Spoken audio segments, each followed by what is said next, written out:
Hi, welcome to the video. Make sure to like and subscribe if you enjoy, and comment your thoughts and opinions on the stories. Let's get started. Am I the antagonist for wearing jeans and a top at my sister's wedding? I, 19F, have a more masculine style. I'm a straight cis woman BTW, so before anyone brings up my sexuality or gender, let's get this out of the way. I simply dress more masculine and casual. I never liked doing my hair or my makeup, and I was never into that feminine stuff. My sister got married last week, and ever since her wedding planning started taking place, I've been told that I should dress appropriately for the wedding. They expected me to make my hair or makeup, but this is just not for me. I'm not like that at all, and I don't think I should change the way I'm for a wedding. My mom kept telling me to at least wear something nice, even if it's not a dress, but honestly I didn't feel comfortable in anything. I tried on some suits etc, and while they looked nice, this is not my style at all. I mostly wear jeans and sweats, so I decided to simply wear a more expensive and stylish pair of jeans that I own with a blue top that is not casual, but not formal either.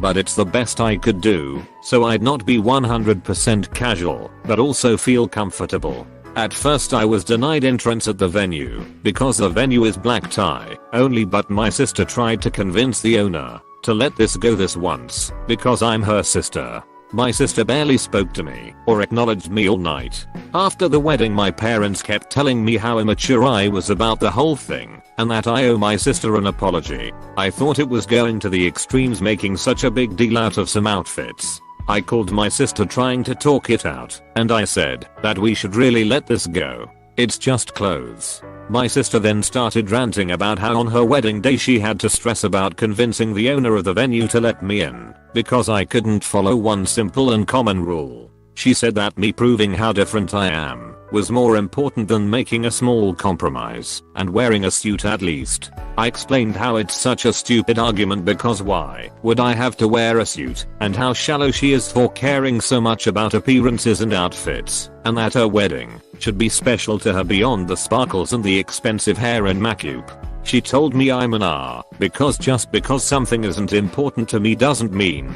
that it can't be important to her, and she said she regrets wasting her time trying to talk to the venue owner, because I clearly did not deserve it, and I want to seem like I'm better and more different than her. Now for the top comments. AITA. They gave you a ton of options. You were primarily concerned with your own comfort. FYI, no one finds black tie or formal clothing to be comfortable. That's why sweats and jeans exist, so that we can wear them after. No one goes home and says, damn, after a long day I really want to just unwind in some formal wear on the couch while sipping Gatorade. AITA. How hard is it to wear a pair of semi-smart trousers instead of jeans, or even a formal jumpsuit? It was a wedding, and it had a dress code. It's pretty rude and disrespectful to outright ignore it, and you had even been told that you did not have to wear a dress. Tome. A person ignoring the dress code, especially when they had been expressly asked not to do so, would say, I don't care about you and your special day. I only care about myself and my needs. So I think that is why your family is so upset, because they think what you have done is selfish, and so do I.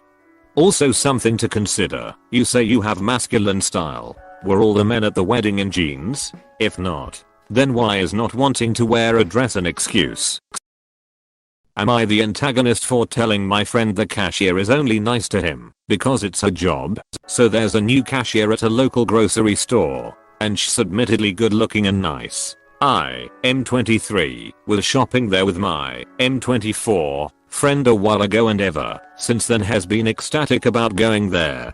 Has obviously into her, and has going on and on about how she's into him too.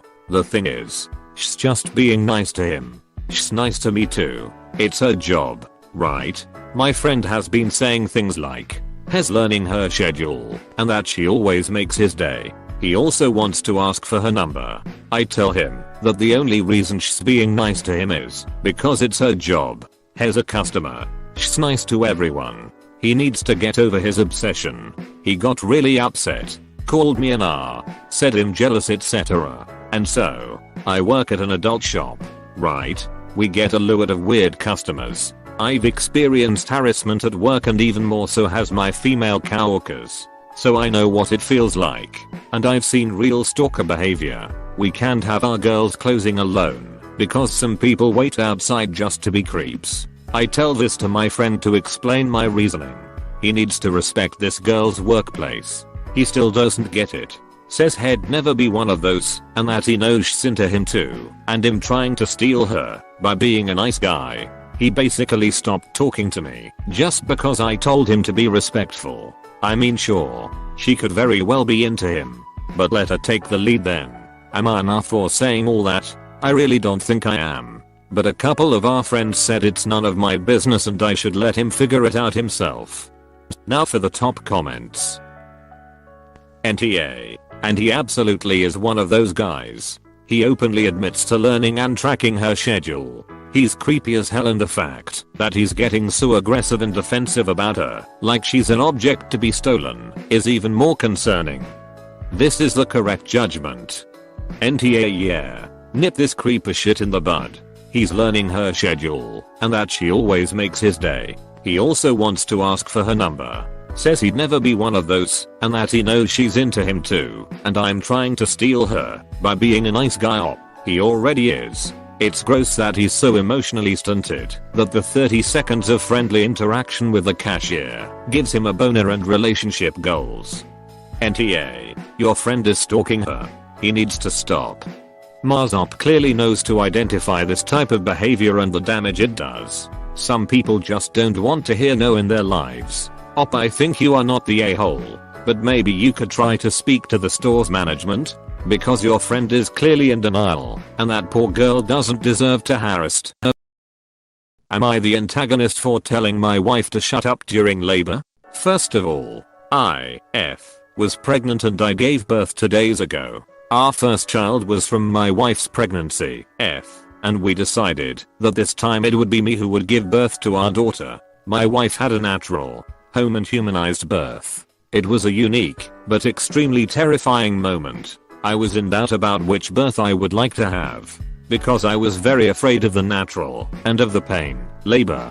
But my wife encouraged me, and said that it was a unique moment, without demeaning cesarean mothers, and that it was worth every second. So I decided to have a natural and humanized, but hospital birth. When my water broke, and I went to the hospital, out of encouragement, she didn't push or stay on top. I decided to go ahead without anesthesia. Do you know hell? I played rock paper scissors, and lost best of 3 with the devil and came back. It was a lot of pain and the expulsion phase. Oh my god. I just followed it, because I hate needles and it's enough at the end. I didn't want a needle in the back. Trying to justify it, I would have a panic attack at the beginning if I asked for anesthesia. But it would be at the beginning. But in the end with a panic attack it is not possible. My wife was wonderful, honestly. But due to the stress of childbirth and the pain, she was irritating me a lot. Saying go strong. Go on. You're strong. Just a little longer. And when she said, can you take a little more pushing? I just said shut up. I'm just like this, because you decorated and flowered this birth for me. I was screaming and crying. She went quiet and our daughter was born after a while. I honestly forgot I said that. It was really a moment, and in a lot of pain. But I noticed she was weird with me after we went to the house. After 1 day of silent treatment, I asked her why she was like this, and she got mad saying, don't you know? You told me to shut up at the birth of our daughter. I was so embarrassed and almost ruined the moment. I even apologized and explained that it was purely for the moment. But she is super upset with me. Am I the antagonist? Extra. The birth wasn't that traumatizing for me. BTW. Now for the top comments. NTA. My mom literally yelled at my dad to fuck off while she was giving birth to me. He did not take it personal, and they even laughed about it after. Labor can be difficult with or without pain relief. She needs to check herself.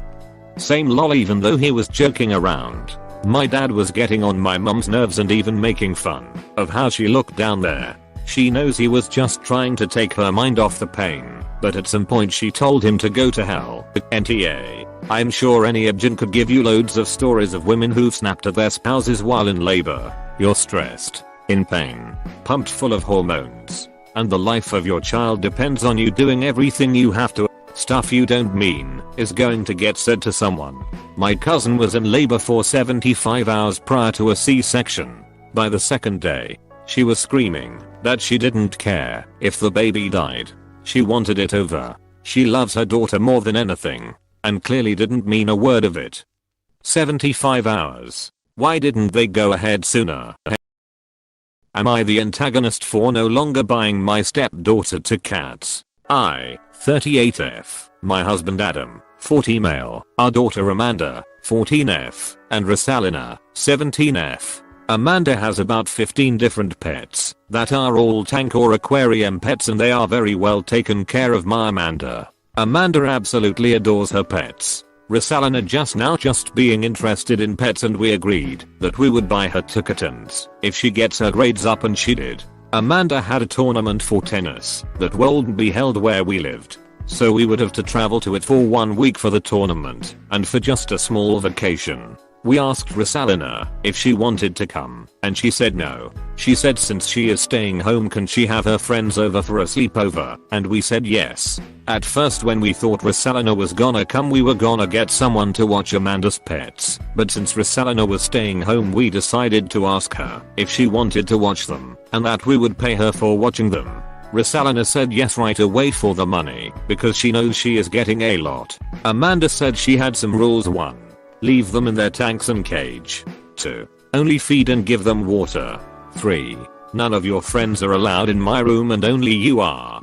4. Make sure to leave my geckos lights on at daytime. 5. Don't disturb them. 6. Check on them, and more simple rules. Rosalina said yes and alright to all those rules. So when we got back a week later, we asked Rosalina if she fed and gave them water. Rosalina said yes, but in nervous kind of voice, and her face looked nervous. So we asked again.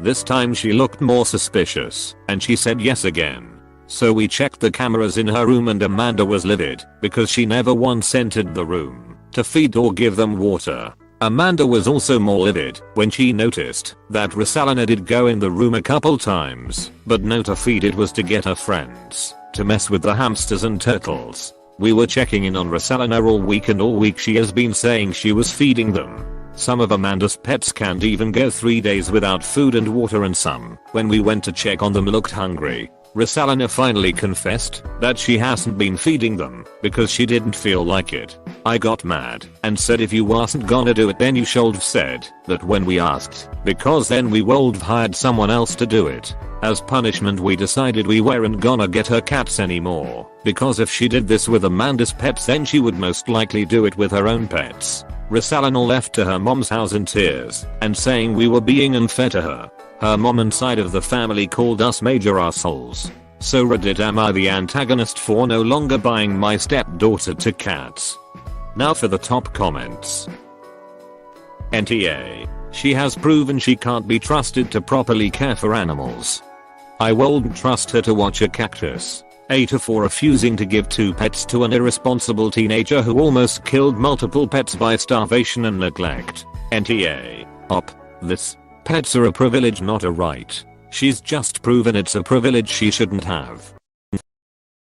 Am I the antagonist for giving my niece sleeping pills and getting her addicted? For the last month, my 26F niece, 8F, was staying with me while my sister, 38F, had an emergency to take care of. The first few nights were rough as expected. She couldn't fall asleep, and when she did, she'd wake up multiple times throughout the night. She was tired.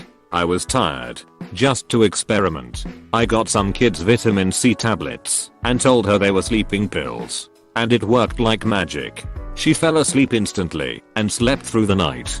For the rest of her stay with me, every time she couldn't sleep, I gave her a sleeping pill. 2 days ago, she went back to her parents and last night couldn't sleep and wanted the sleeping pills. I brought them over, and my niece was able to fall asleep. My sister was livid. I tried explaining to her that they were just vitamin C pills, but my sister says that my niece is probably addicted now. That I'm an R because I didn't consult her before giving my niece medications. I do feel a little bad.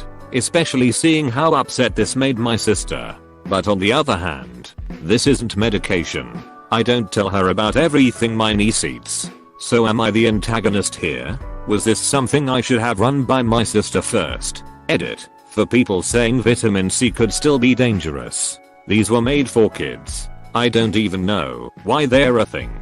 They have about as much vitamin C as half an orange. Edit. For those saying I should have tried X, Y, Z.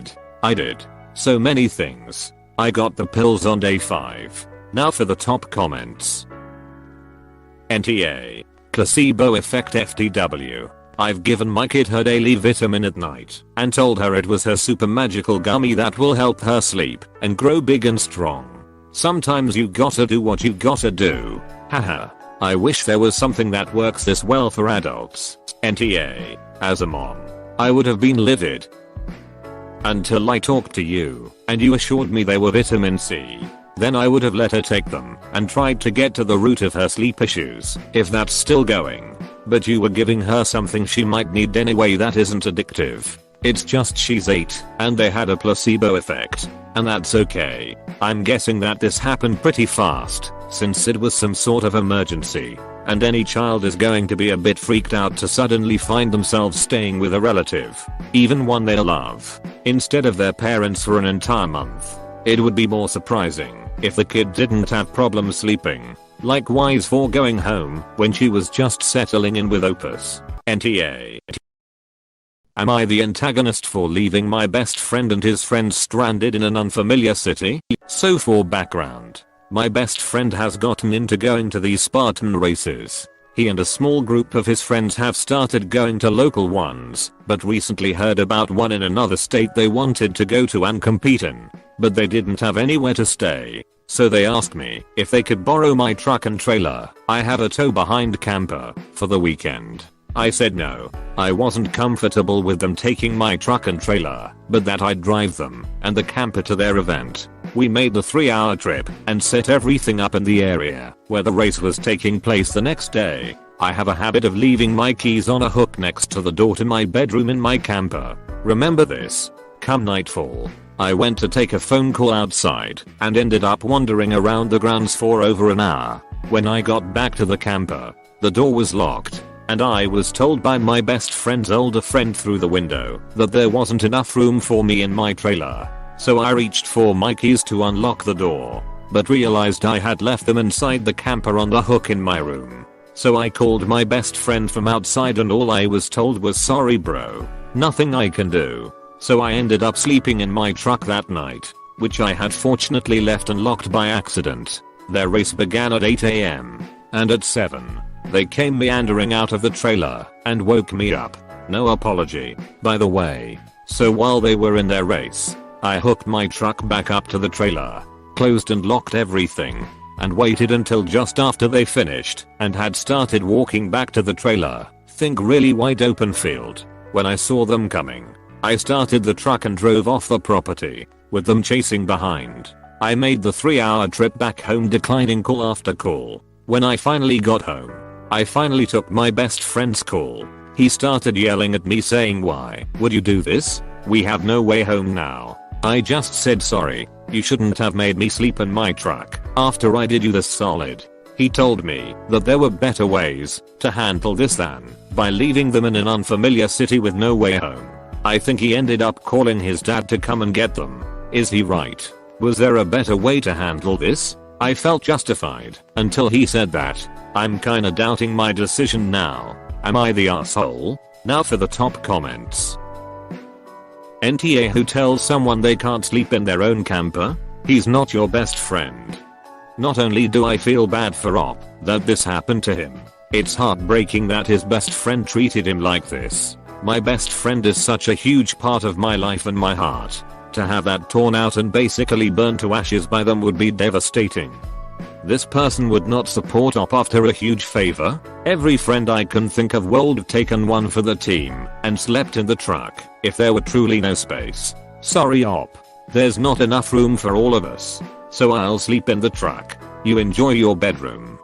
NTA. They straight up locked you out. That's messed up. Sounds like they see you not as a friend, but as someone who can do stuff for them. They are adults with phones and money. They were fine. I would suggest you start making new, better friends. Even if you decide to keep these guys around.